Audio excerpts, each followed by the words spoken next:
Money ain't the reason. A unified field theory of psychopathy.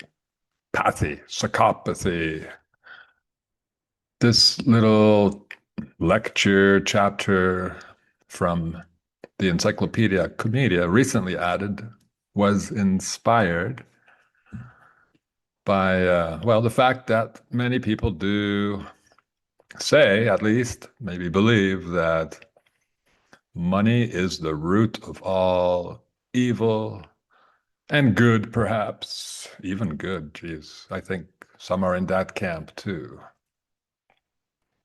So, well, my advice to everyone is always be suspicious when people try to explain something with one simple explanation.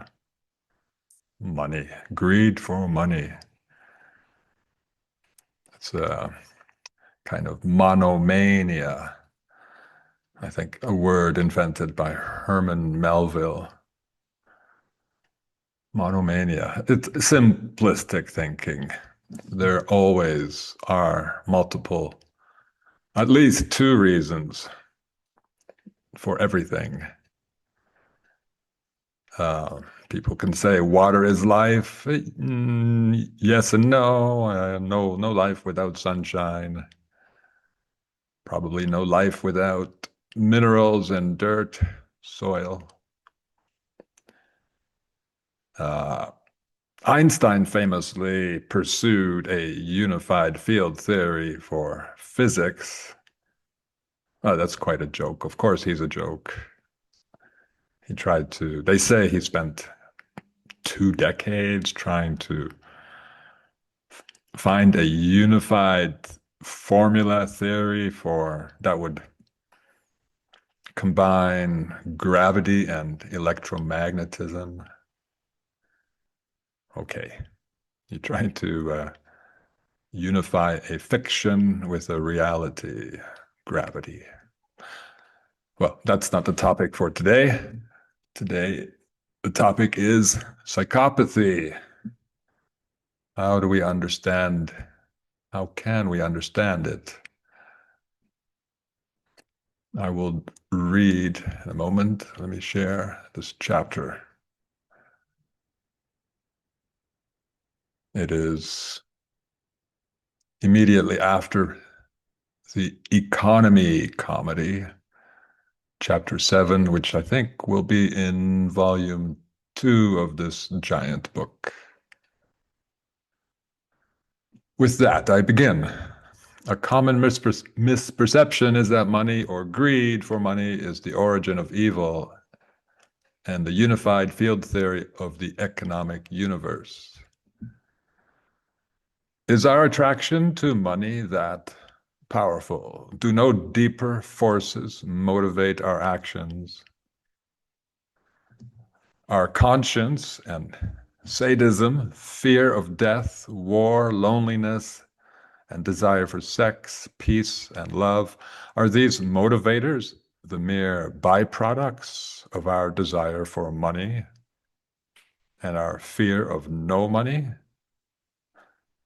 Or is money merely a tool? Yes, for us, money is a tool to achieving our desires. But for the people who created our monetary system, money is a tool for controlling us. Why do they want to control us? Not because they want money. After all, they create money. They want control because they are sadists.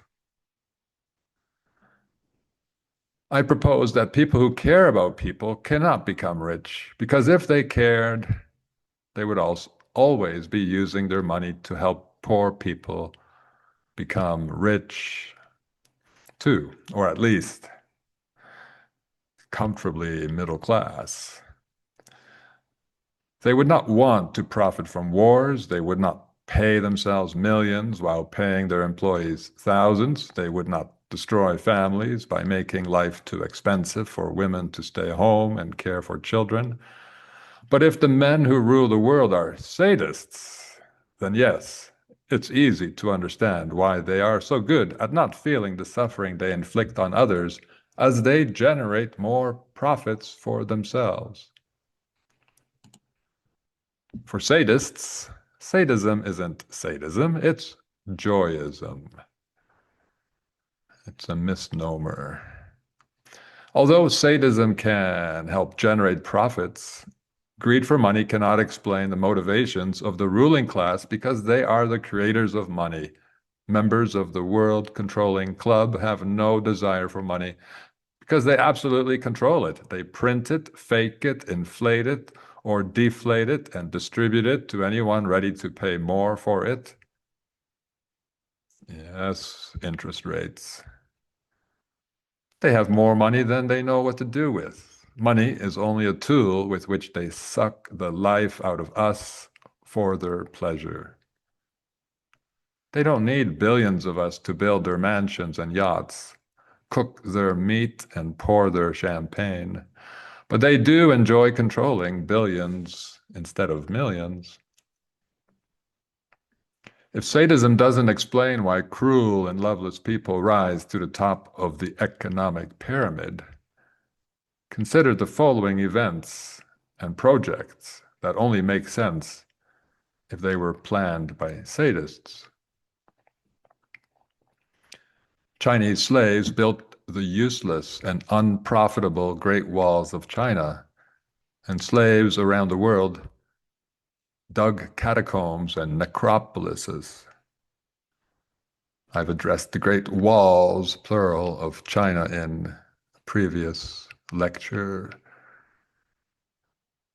2, U.S. governments don't invest in the crumbling infrastructure that allowed the U.S. economy to generate enormous profits. Governments and billionaires continue funding many unprofitable businesses and projects, such as mainstream news outlets and data centers. No profit motive that I can see. Number 4, the Kennedy files and Epstein files were faked, and those files are being leaked so slowly that people are tricked into wasting years writing and talking about them. In 1986, the people at NASA ensured that millions of elementary school children saw the televised fake launch of the space shuttle that supposedly carried a young teacher astronaut and exploded in midair, traumatizing millions of children. Well, the launch did happen, and I think something went up into the air, but no astronauts were actually on board. Number 6, the WCC engineered our steady mental decline by subjecting every generation to more toxins than the last, worse education than the last, and more toxic media than the last. The so-called alpha generation of children, the present generation, is so unmanageable, so illiterate, so innumerate, and so unmotivated that they will never be productive workers.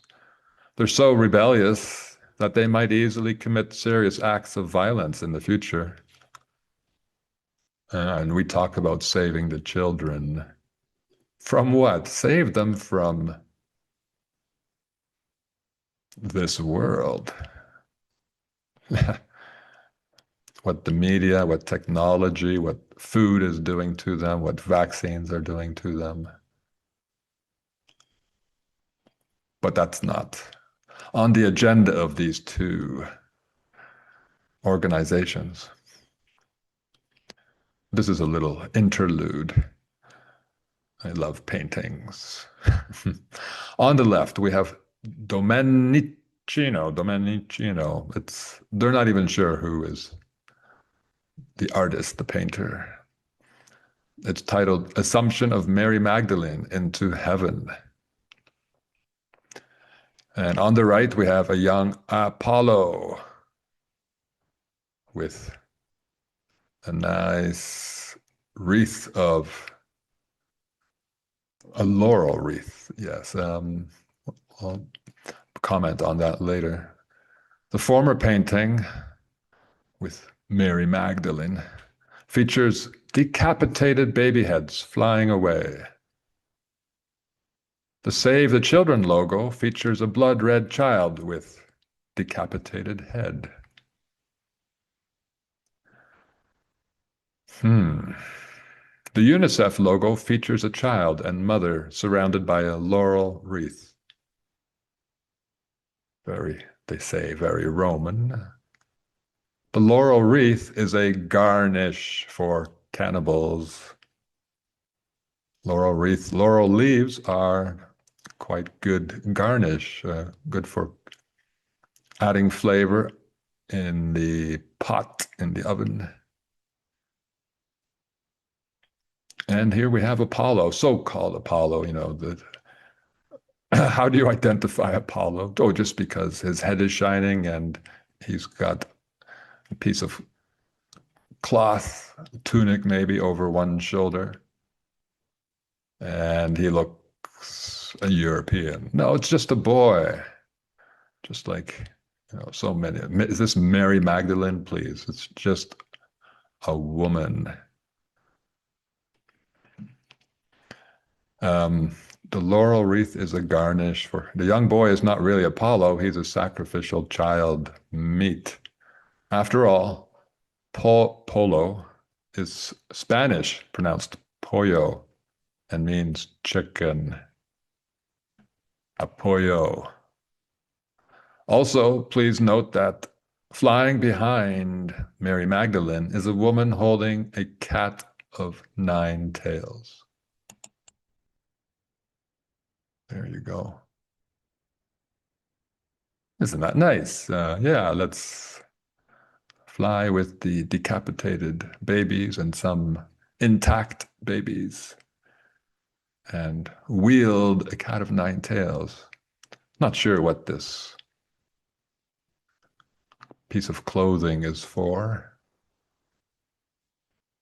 but I can guess what the cat of 9 tails is for. Yeah, they torture babies before draining their blood and butchering them. Are the paintings and the NGO, NPO logos related? Well, give those organizations your money and see how much children's lives won't improve.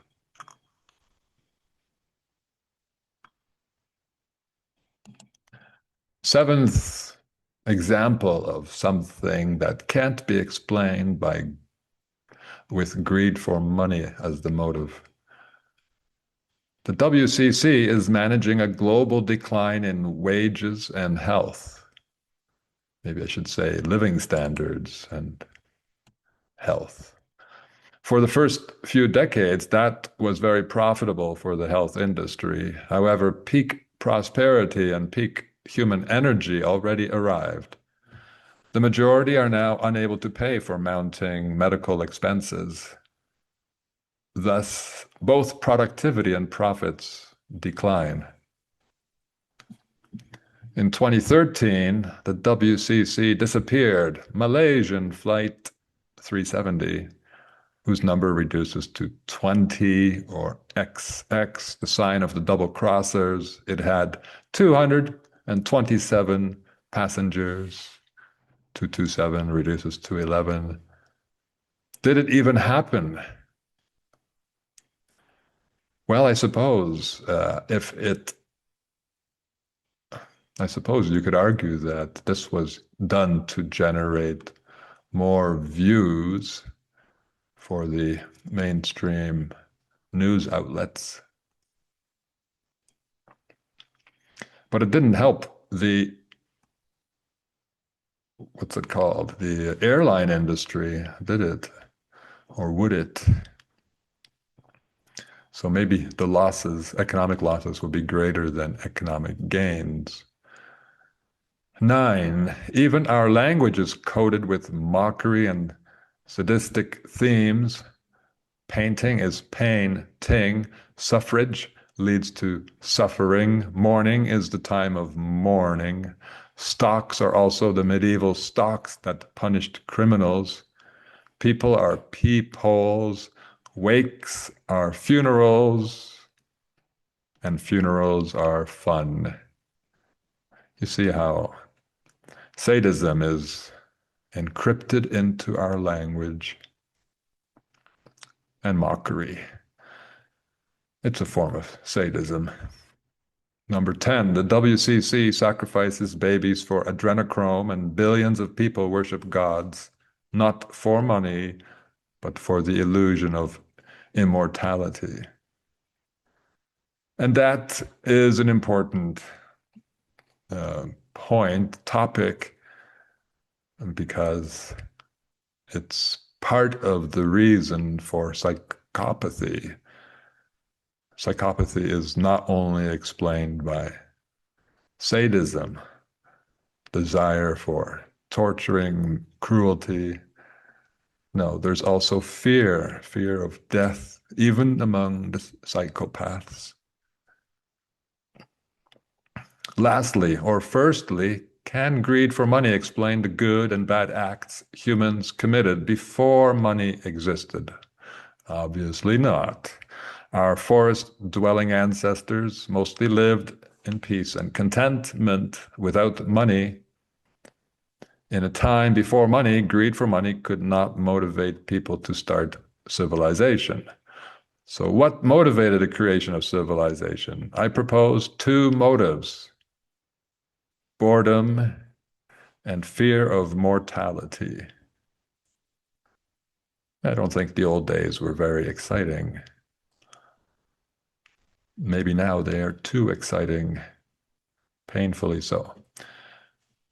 To alleviate boredom and fear, the creators of civilization destroyed the simple but boring world of our forest-dwelling ancestors. This also explains why they abandoned the easy, pain-free life of the forest gardener for the excitement that comes with hunting large game. Yeah, you get food and pleasure at the same time. It even explains why they call the animals they hunt game. It's all a game. Yeah, killing animals is a game. Additionally, their failure to fully understand death and their failure to create truly satisfying entertainments explains why they hunted many of their preferred species to extinction or near extinction. Fortunately, when the wild game disappeared, they were quite happy to hunt us and domesticate animals in order to feed themselves. The great game of civilization tricks us into degrading ourselves and into voluntarily, naively, trustingly, and ignorantly participating in a cruel economic system that entertains our sadistic masters. The fear of mortality principle, it's a little play on Freud's work. The fear of mortality principle and the desire for sadistic pleasures principle. So we have two causes of psychopathy. Also explain why the WCC's geniuses invented sadistic entertainments such as the sacrificial king ritual, and explains why they began addressing their fear of mortality by not respecting death, by treating our deaths as meaningless deaths or mere entertaining deaths, while they lived in fear of their deaths and began delaying their bodily deaths by transfusing blood from terrified children into themselves. Thus, they torture children and kill them in order to extend their lifespans. This is how they both alleviate their fear of death and satisfy their desire for sadistic entertainments. It's a 2-in-1. But they still want our money. Sure they do. They will even get our money by presenting us with fake stories about dying and suffering children, so that we will cry and donate money to them, money they always misallocate and misuse. And while they pretend to fight imaginary suffering, they secretly torture and harvest blood from the children they farm, the children whose faces they will never show us and we will never see. Well, maybe they're here in this painting, and many, many like it, with decapitated baby heads. Churches have plenty of these also. Adult heads as well. No lack of them either, but baby heads predominate. In Europe, here in Mexico, in the Philippines. I haven't been to churches in every country, but I suspect it's quite common. Well, do I have one more pair? There's one more line. Now, after all this, I wonder who's ready to quit civilization and who's willing to try to make a less pathological world. That's a bit of an obsession of mine, I don't want to call it a dream. It's a plan. I don't mind if, well, I don't expect it quite to be fulfilled in my lifetime, but it will happen. I'm quite certain of that. People are not going to continue tolerating their degradation as it worsens, their enslavement and impoverishment as it worsens, and as they remember, and as knowledge is spreading of how we can create a better world. So it will happen, but it requires that we spread the knowledge, the inspiration, the energy. With that, I will sign off. You can reach me at prophetoffiction@proton.me. Check out my books, my work, and maybe support me by buying either a PDF or one of my books at where is it? Lulu.com. Please feel free to comment to these videos, and well, I wish you all well, and I'll be back soon with more.